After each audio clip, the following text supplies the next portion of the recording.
এখানে বলেছে L to the power x is equal to m to the power y is equal to n to the power z এবং L m n is equal to 1 হলে দেখাও যে কি yz plus zx plus xy is equal two 0 এটা আমার প্রমাণ করতে বলেছে।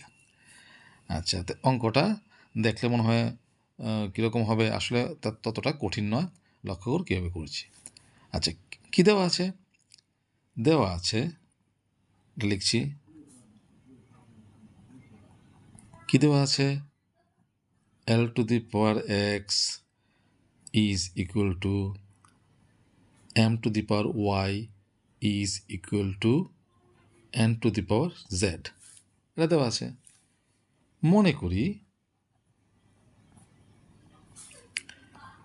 L to the power x is equal to m to the power y is equal to n to the power z is equal to k ধরলাম। তাহলে এখানে সমীকরণ 3টা আছে, তো এখান থেকে আমরা এভাবে লিখতে পারি।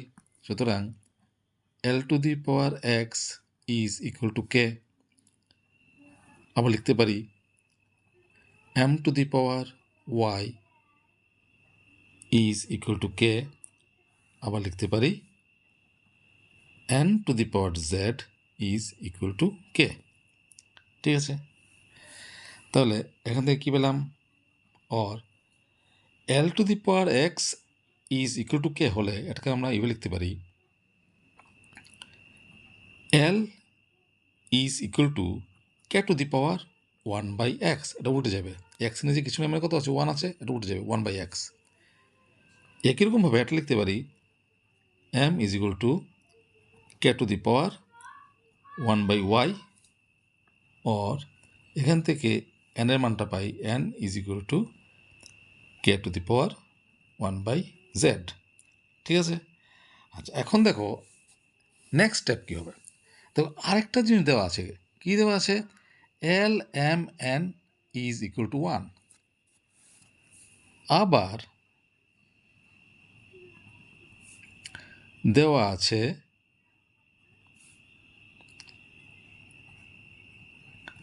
কি দেওয়া আছে?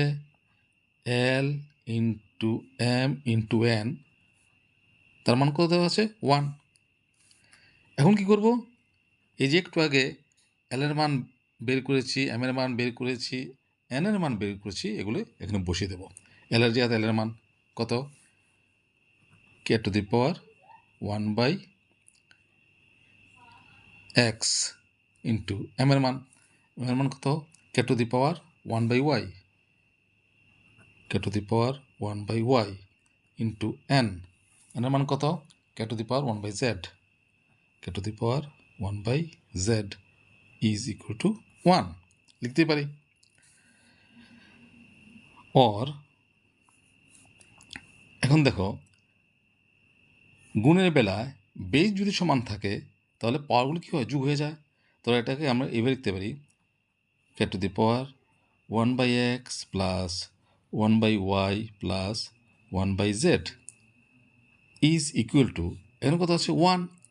আচ্ছা, 1 লেখা যে কথা, k to the power 0 লেখা একই কথা। আমরা জানি 0 বাদে অন্য যে কোনো সংখ্যা বা রাশির পাওয়ার যদি 0 হয় তার মান কত হয়? 1। এখন প্রশ্ন হলো এখানে আমি কে লিখলাম কেন? কে না লিখে তো অন্য কিছু লিখতে পারতাম, 2 3 4 5 অনেক কিছু লিখতে পারতাম, বা x y z লিখতে পারতাম। কেন লিখলাম না? এই কারণে বাঁদিকে কত আছে? কে। তাহলে সূচকের নিয়মে আমার ফেলতে গেলে ডান দিকে আমার কী রাখতে হবে? কে রাখতে হবে। সেই জন্য আমি k to the power 0 করেছি। ঠিক আছে, এখন দেখো সূচকের নিয়মে সমান চিহ্নের উভয় দিকে যদি বেস সমান থাকে তাহলে পাওয়ারগুলো কী সমান হয়ে যায়। তাহলে আমরা লিখতে পারি 1 by x plus 1 by y plus 1 by z is equal to কত? 0। অর কিন্তু আমার প্রমাণ করতে হবে কি? প্রমাণ করতে হবে yz plus zx plus xy is equal two 0, এটা প্রমাণ করতে হবে। আচ্ছা, এখন তারপর কী করবো দেখো, লসাগু করো। x y z এর লসাগু কত হবে? x into y into z।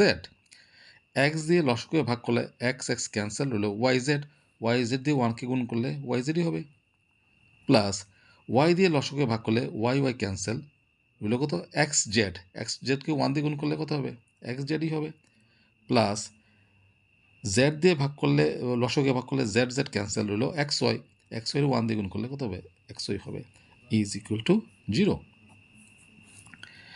Or তাহলে দেখো এখন কী করবো, বজ্রগ্রহণ করবো। 0 নিচে কিছু নেই মানে কত আছে 1 আছে, তো 1 দিয়ে উপরটাকে গুণ করলে যেমন আছে এমনই থাকবে, y z plus x z plus x y is equal to, আর 0 দিয়ে এক্স ওয়াই জেডকে গুণ করলে গুণফল কত হবে 0 হবে। কাজেই এই দেখো y z plus x z plus x y z plus x z আর জেড এক্স এই কথা plus x y is equal to কত 0, তো তাই তো হলো 0, তার মানে প্রমাণিত, VED প্রুভড। আশা করি তোমরা অঙ্কটা বুঝতে পেরেছো, সুন্দর অঙ্ক।